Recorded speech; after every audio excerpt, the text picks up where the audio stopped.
हरि सब करने वाले हैं, हरि का ही कार्य आप कर रहे हैं।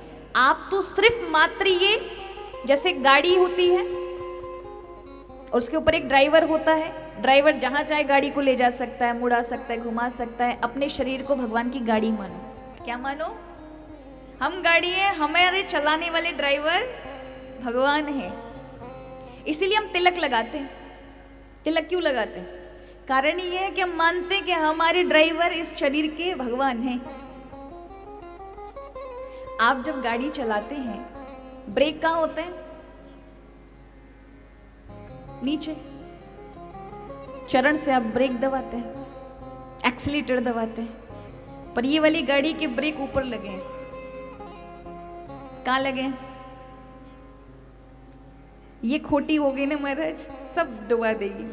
इसलिए भगवान के चरण, क्योंकि हमारे चरण तो पहुंच नहीं सकते ना, हमारे चरणों में हैसियत है कि इस वाले ब्रेक को ठीक कर दे, तो भगवान का ये तिलक ही भगवान का चरण है। भगवान का चरण पधरा देते, भगवान अब आप संभालिएगा। बुद्धि हमारे बस की नहीं है, क्योंकि हमने तो चला के देख ली। तो भगवान को जब अपन तिलक लगाते हैं, ये सब स्वरूप बनाते हैं, या छोटी सी बिंदी भी लगाते हैं, तो इसका अर्थ है भगवान के चरण पधरा दिए। अब बुद्धि में भगवान को जहां ब्रेक लगाना होगा लगा देंगे। एक बार एक जज आए, हाई कोर्ट के जज थे, उनके साथ कई मिलने वाले सुप्रीम कोर्ट के उनके वकील इत्यादि भी थे।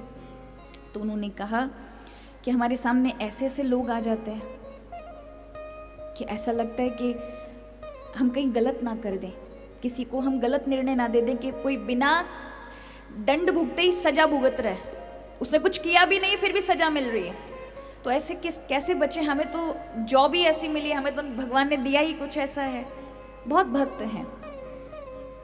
तो मैंने उनसे कहा, देखो, प्रभु को चित्त में रख करके जो भी आप कुछ करेंगे ना, प्रभु का सुबह सुबह ही स्मरण, प्रभु को बिठाना, उनके पास बैठ करके कर्तव्य भाव मत रखो कि हम कर रहे हैं, प्रभु आप कराओगे। अब जो भी निर्णय कराना है ना, आप ही कराइएगा, क्योंकि मैं नहीं कर रहा, आप करा रहे। तो अब कर्तृत्व अभिमान से दूर।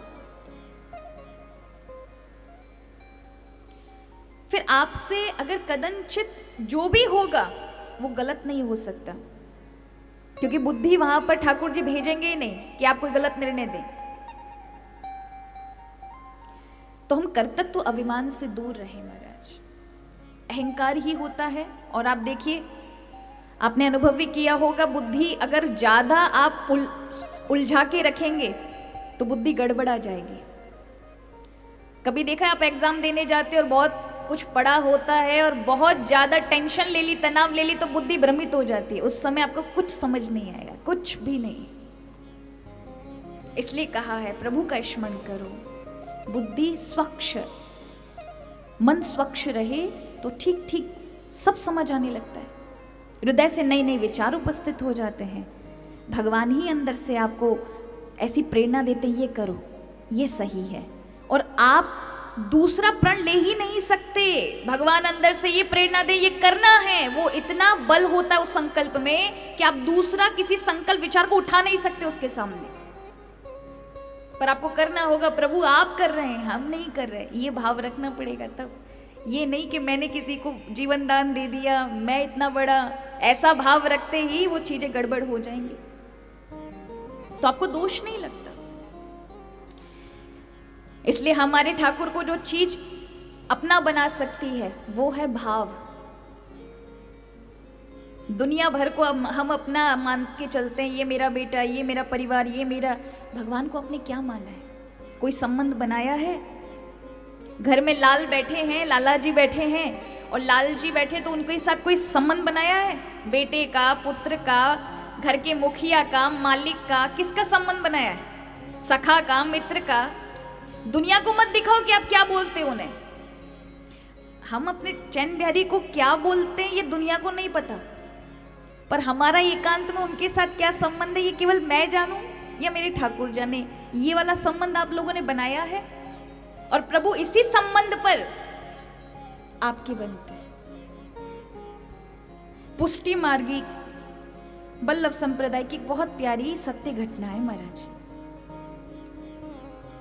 एक बुढ़िया माई थी, घर परिवार में कोई नहीं था, बच्चे छोड़ गए थे, तो अकेली रहती थी।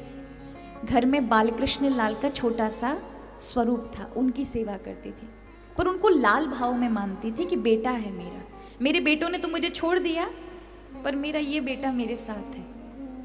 इस भाव से सेवा करती थी।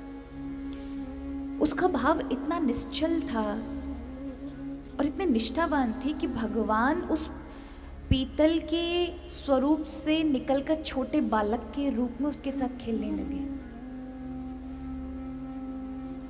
और वो प्रभु को साथ कभी कुछ खिला रही है, कभी कुछ खिला रही है। हमारे ब्रज में भी एक माता जी हैं जिनका नाम अब तो शरीर है या नहीं मुझे नहीं पता, पूर्व में था।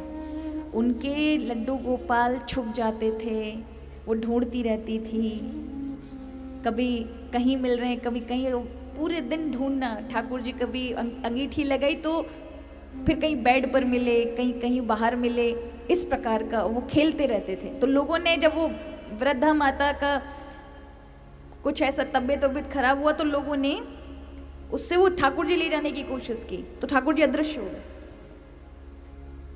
और जैसे ही बुढ़िया माई ठीक हुई फिर आ गए। ये भक्त का भाव है। आपको किसी चीज को खुद से, जब तक प्रभु आपके घर खुद से इच्छा ना करे कि मेरी सेवा, तब तक आपको मिल नहीं सकते, आपके मन में भाव ही नहीं जाग सकता।